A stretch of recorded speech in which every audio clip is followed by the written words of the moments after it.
Di video ini, saya akan menjelaskan materi tentang toksikokinetik dan dilanjutkan dengan mereview jurnal.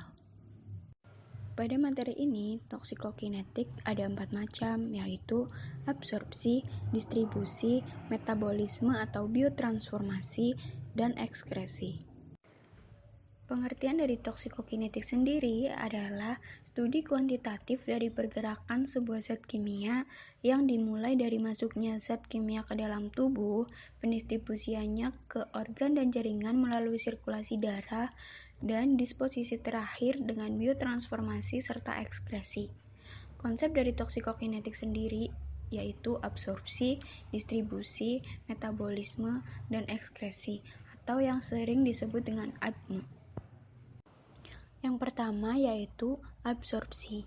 Sebelum zat kimia membuat dampak kesehatan kepada tubuh manusia, zat kimia tersebut harus masuk ke dalam tubuh. Peristiwa masuknya zat kimia ke dalam tubuh disebut dengan absorpsi. Secara umum, rute masuk zat kimia dalam absorpsi terdiri dari 3 rute, yaitu inhalasi, dermal, dan ingesti.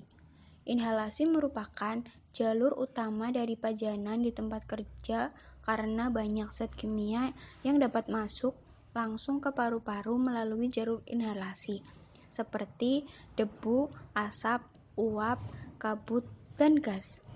Zat kimia tersebut masuk ke dalam paru yang memiliki luas sekitar 140 meter kuadrat sehingga memudahkan untuk absorpsi. Yang kedua yaitu distribusi.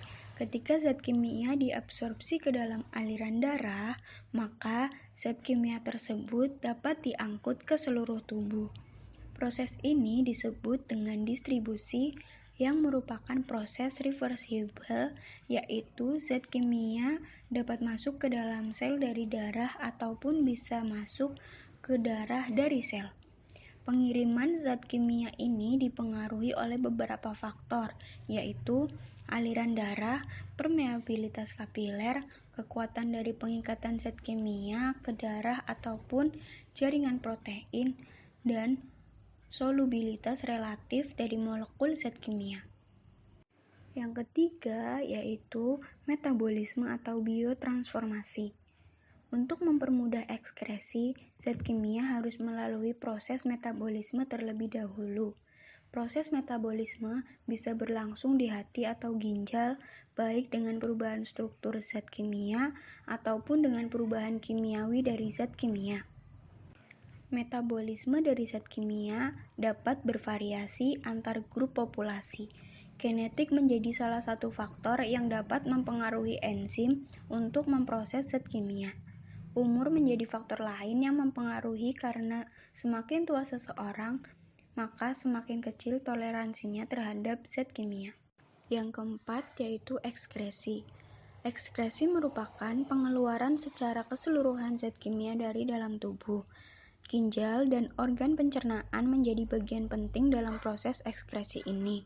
Selain itu, air susu ibu, keringat, rambut, kuku, dan air ludah juga dapat menjadi organ yang melakukan proses ekskresi. Selanjutnya yaitu review jurnal yang berjudul Pengaruh Pemberian Timbal PB-asetat per oral terhadap kadar glukosa darah pada mencit mus musculus jantan bulb check yang dibuat oleh Neti Eka Jayanti. Yang pertama yaitu abstrak. Beberapa jenis logam berat yang ada di lingkungan dianggap sebagai zat beracun bagi manusia dan hewan.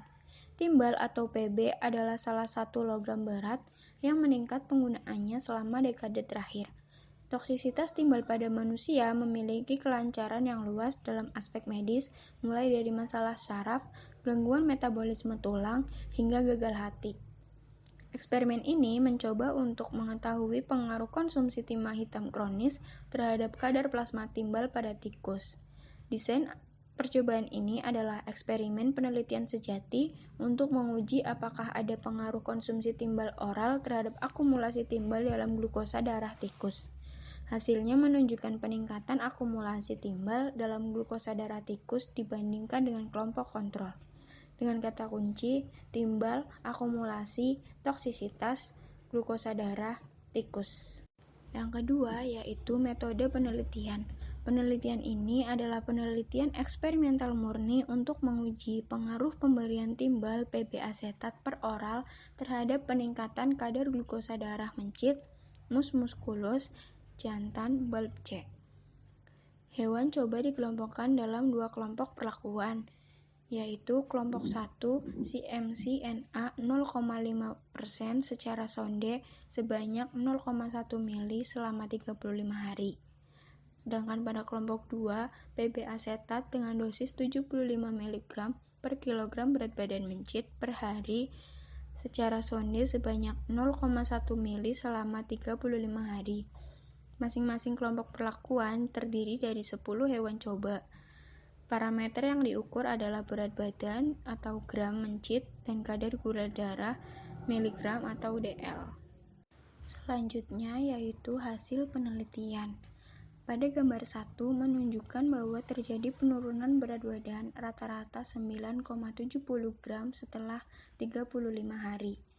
Pada gambar 2 menunjukkan bahwa kadar glukosa darah puasa atau KGDP pada mencit pada kelompok 1 menunjukkan angka dalam batas yang normal mulai dari hari ke-0 sampai hari ke periode terakhir pengamatan yaitu hari ke-35. Pada gambar 3 yaitu kelompok kontrol atau kontrol negatif. Sedangkan pada gambar 4 menunjukkan bahwa pemberian timbal asetat pada mencit mengakibatkan terjadinya kenaikan kadar glukosa darah. Hal ini dapat diketahui bahwa pada perlakuan pemberian timbal asetat kadar gula darah mencit adalah kurang lebih 172,4 mg per dl dibandingkan dengan kontrol awal sebelum diperlakukan pemberian timbal asetat kurang lebih 118,2 mg per dl. Selanjutnya yaitu kesimpulan. Berdasarkan hasil penelitian, maka dapat disimpulkan bahwa perlakuan dengan pemberian timbal asetat dengan dosis 75 mg per kilogram berat badan mencit dapat menyebabkan kondisi hiperglikemik pada mencit. Kondisi hiperglikemik tersebut mengakibatkan terjadinya diabetes mellitus pada mencit.